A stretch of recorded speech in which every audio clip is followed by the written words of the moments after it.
Lindsay Musgrove was a compassionate individual who earned her biology degree from Quinnipiac University in 2012. 2 years later, she obtained her nursing license and pursued further education at the Massachusetts General Hospital Institute of Health Professions. Lindsay devoted her career to assisting others as a labor and delivery nurse at Massachusetts General Hospital, where she quickly became known as an exemplary caregiver, earning the admiration of her colleagues. Her meticulous attention to detail and deep compassion made her a preferred choice among patients for future deliveries, as she had a remarkable ability to calm anxious parents and guide them through the labor process. In 2016, Lindsay married Patrick Clancy, a computer software engineer. Just a year after their wedding, they welcomed their daughter, Cora, who was a loving and nurturing older sister with aspirations of becoming a doctor and a mother. Their second child, Dawson, born in 2019, was a lively and charming boy whose laughter and radiant smile brightened every room he entered. In 2022, Lindsay gave birth to Kaylin, a cheerful and easygoing child often affectionately referred to as Happy Kaylin by his parents. Lindsay, Patrick, and their children resided in a lovely home in Duxbury, Massachusetts, which they purchased for $500,000. The property featured a picturesque white picket fence and a playground, creating an idyllic setting that many would consider the epitome of the American dream. To their friends and family, Lindsay and Patrick appeared to have a perfect life. The couple's marriage was characterized by a remarkable absence of conflict, and their deep affection for one another was clearly demonstrated through their frequent exchanges of "I love you" throughout the day. They embodied the essence of a loving partnership, exuding happiness and contentment. Patrick was a devoted and caring father to Cora, Dawson, and Callan, sharing an unbreakable bond with his children. He often spent time in the backyard, engaging in playful activities with them. For Lindsay, nothing was more precious than her children. She cherished her role as a mother and believed that nurturing her children was the most rewarding pursuit in life. The walls of her home were adorned with pictures of her children, and she frequently shared their images on social media, expressing her gratitude and joy with posts like, "I feel like the luckiest mama in the world and so unbelievably thankful for this family and life." Those who knew Lindsay recognized her unwavering dedication as a mother, often noting that she would leave social gatherings early to return to her children, as she could not bear to hear them cry, even during sleep training. Lindsay's commitment to her children was evident in every facet of her life. After the births of Cora and Dawson, she experienced overwhelming emotions, and the challenges of motherhood weighed heavily on her. She found it difficult to navigate the complexities of parenting. However, she shared on Facebook that her journey with Callan was progressing more smoothly as she prioritized exercise, nutrition, and rest, taking proactive measures to enhance her emotional well-being. As time passed, her efforts continued to evolve. Lindsay began to feel anxious about returning to work after her maternity leave. The challenge of being a full-time mother while managing her career became increasingly overwhelming. In her quest for relief, she explored various therapeutic options, including attending multiple therapy sessions and being prescribed a variety of medications. By September 2022, her anxiety had escalated to unprecedented levels, prompting her to seek additional assistance. She underwent an evaluation at the Women and Infants Center for Women's Behavioral Health in Providence. However, she was not diagnosed with postpartum depression during this appointment.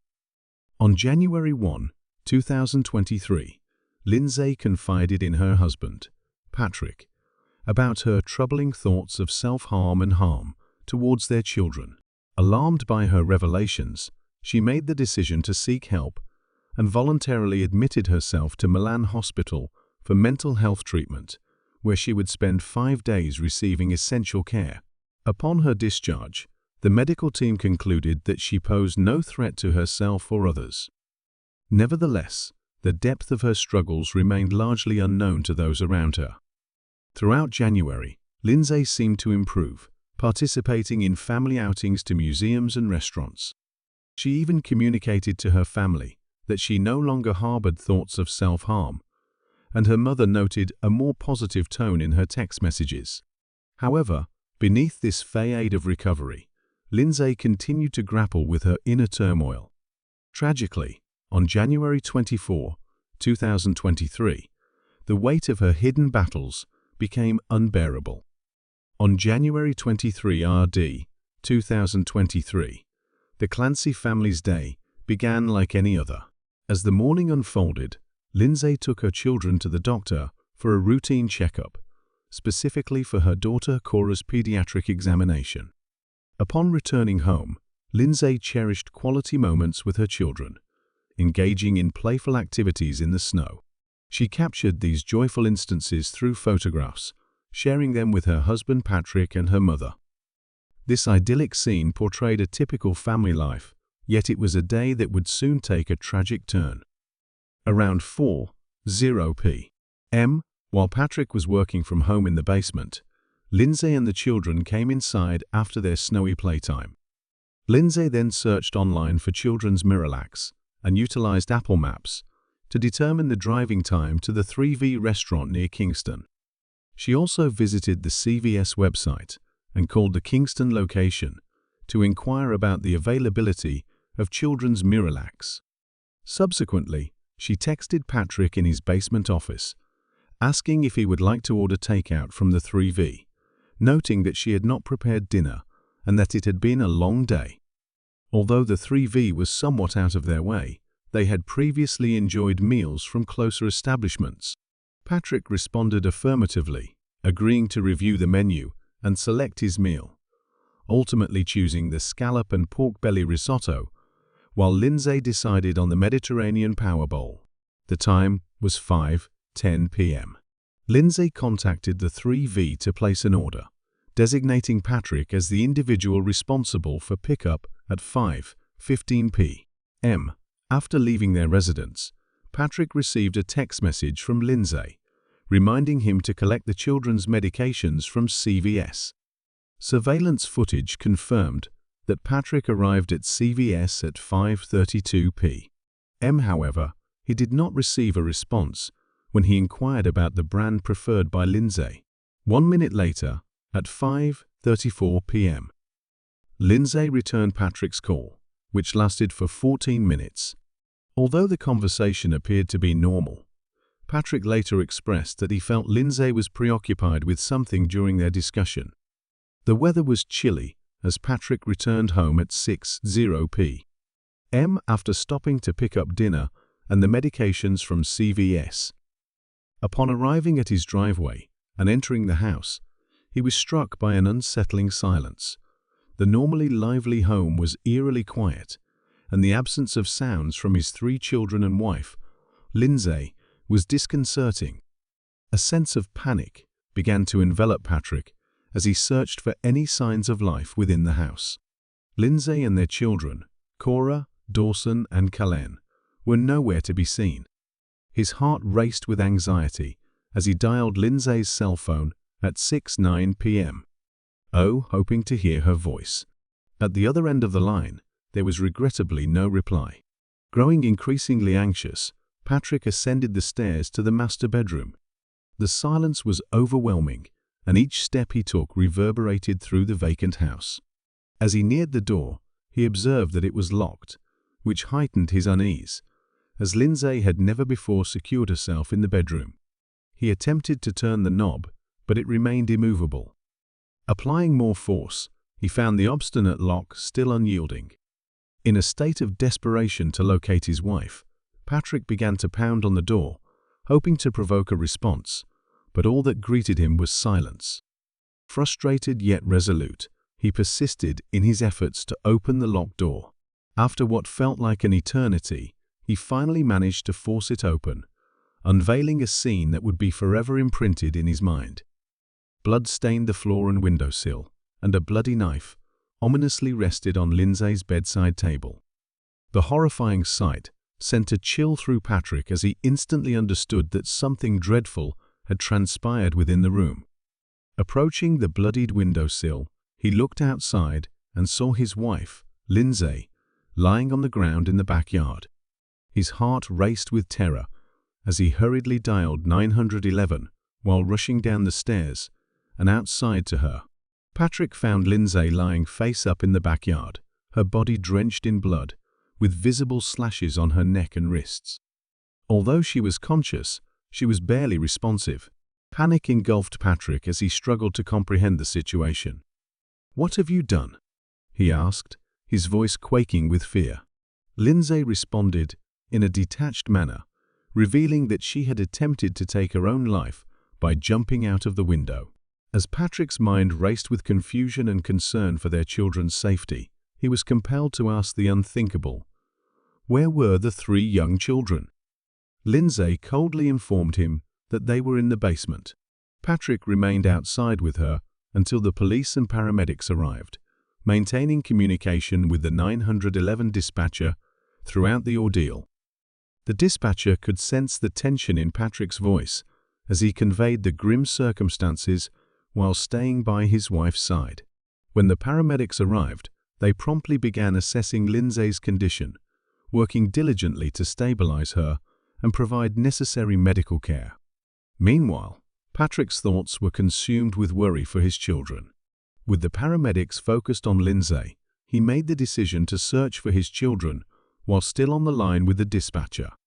Heart racing with fear, he re-entered their home and descended the staircase into the basement, where Lindsay had indicated the children were located. Calling out for them with each step, he hoped for a response, but silence greeted him. As he reached the bottom of the staircase, the atmosphere became increasingly tense and foreboding. The silence was overwhelming, and a sense of dread enveloped him. Suddenly, the dispatcher heard a scream, echoing with the sound of agony. Upon entering the basement, Patrick found his 3 children, Cora, Kellen, and Dawson, lying unconscious on the floor, each with an exercise band tightly wrapped around their necks. As panic ensued, Patrick urgently sought assistance, pleading with his children to awaken and breathe. His voice, laden with desperation, echoed as he called for the police officers who were upstairs aiding his wife, Lindsay. Within moments, the officers descended the stairs, confronting a harrowing scene.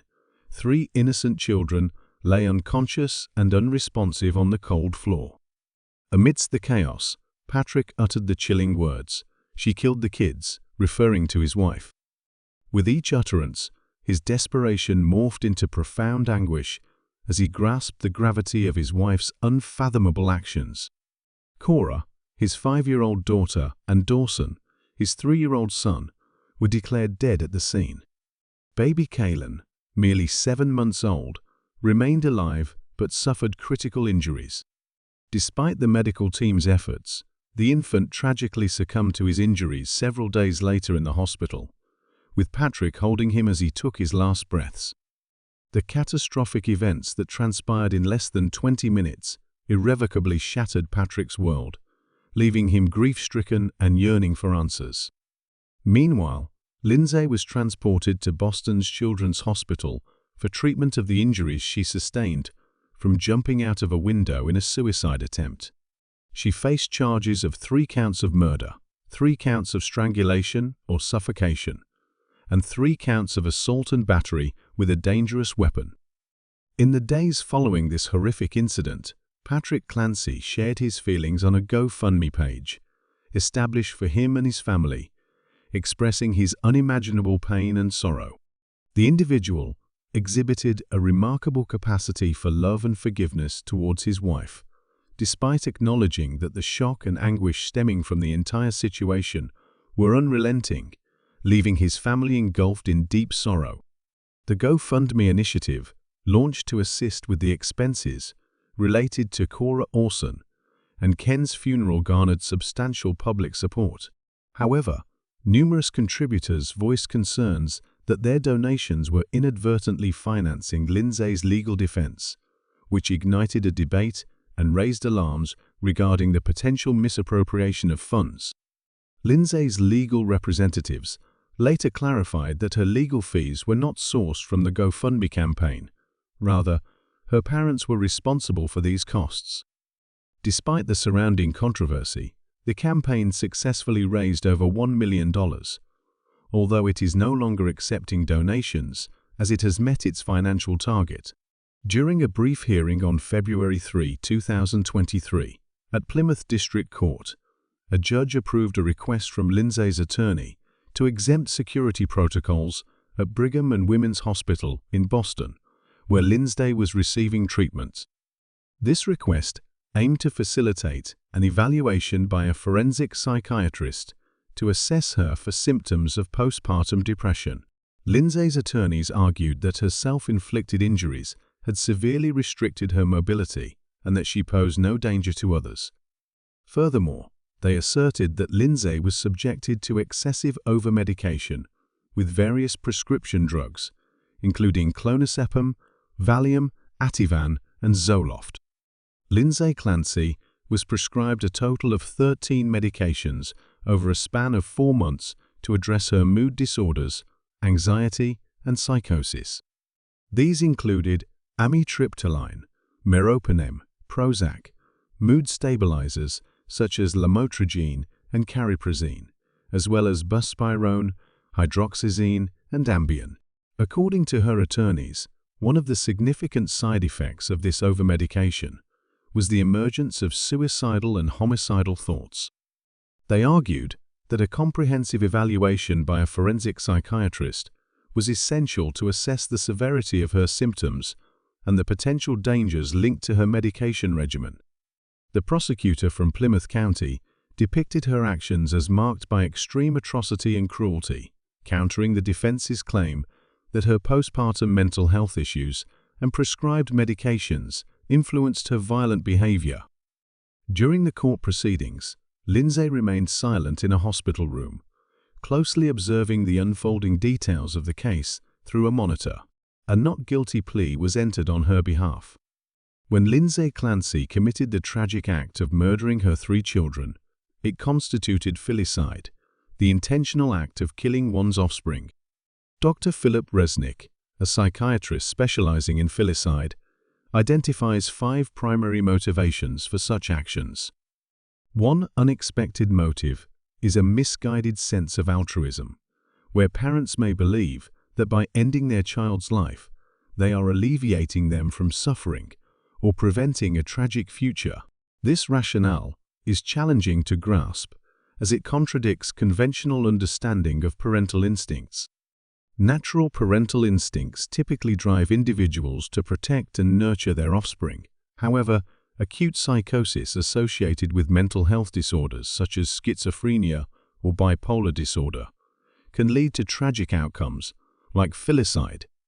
In such instances, individuals may experience delusions or hallucinations that distort their perception of reality, causing them to view their children as threats or sources of danger. This altered state of mind may lead them to believe they are acting in their child's best interest by preventing perceived harm. Additionally, some parents may grapple with feelings of disappointment, frustration, or even resentment towards their children, which can intensify to the point of contemplating extreme actions. This emotional turmoil can culminate in a drastic decision to eliminate the child. Furthermore, physical abuse can serve as a precursor to filicide. When parents inflict severe or ongoing harm on their children, it creates a toxic environment where the child suffers and the parent assumes the role of the aggressors. In the most extreme cases, the act of harming the child may provide the parent with a misguided sense of relief. Filicide may also occur as a form of revenge against a spouse. In situations where one parent feels betrayed or mistreated by the other, they may redirect their anger towards their child, viewing this act as a means of exerting control or seeking retribution. This tragic phenomenon raises critical questions regarding the links between postpartum depression, psychosis, and violent behavior, as highlighted by the arguments presented by Lindsay's attorneys. A combination of postpartum psychosis and excessive medication contributed to her actions following childbirth. The rapid decline in hormone levels in a woman's body leads to significant chemical changes in the brain, resulting in mood fluctuations.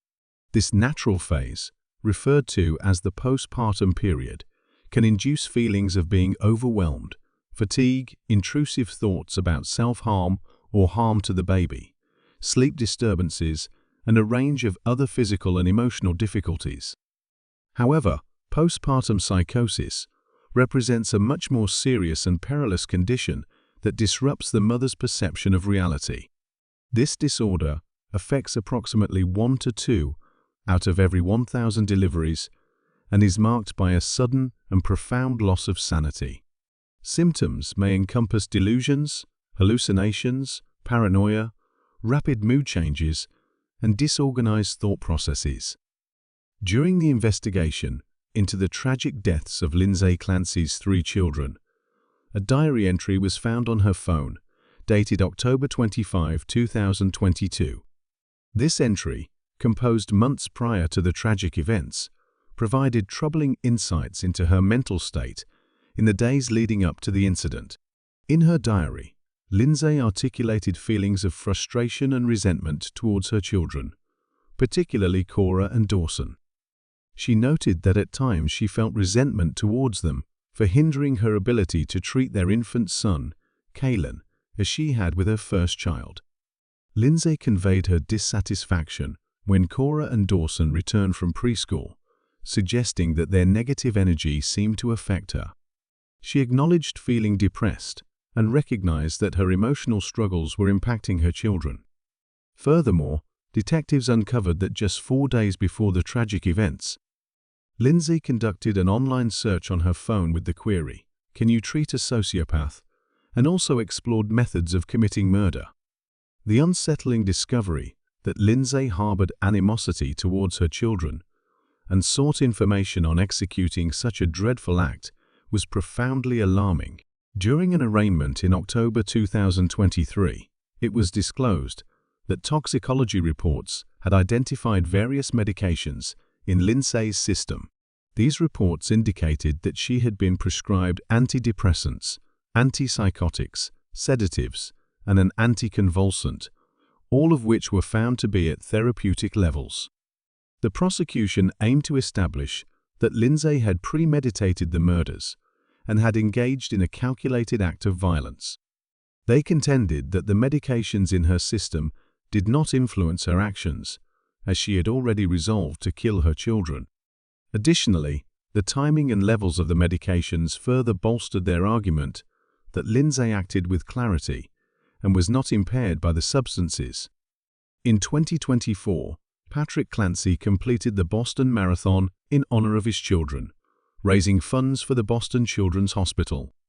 Meanwhile, Lindsay, who was undergoing trial for the murder of her children, remained dedicated to her treatment at Tewksbury Hospital, where she is currently described as permanently paralyzed.